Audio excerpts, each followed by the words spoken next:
পাশের বাড়ির এক কাকিমা আমাকে এই কাঁঠালটা দিয়েছিল সবজি খাওয়ার জন্য।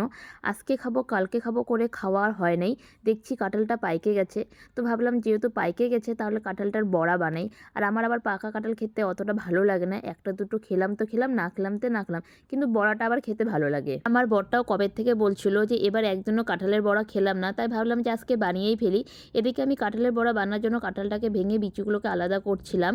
আর তখন আমার বর দেখো তাড়াতাড়ি কাজের থেকে চলে এসেছে আর আমাকেও একটু হেল্প করে দিল।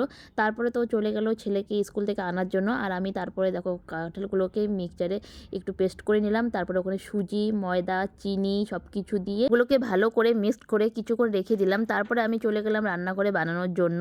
তারপরে এদিকে দেখছি আকাশটা খুব মেঘ করেছে আর আমি ভাবছিলাম যে এখন যদি বৃষ্টিটা না আসে, আর বলছিলাম যে এখন বৃষ্টি আসিস না, আমার ছেলে আগে স্কুল থেকে বাড়ি আসুক তারপরে বৃষ্টি আসুক। কিন্তু বৃষ্টি আর আমার কথা শুনে বৃষ্টি তো চলেই আসলো।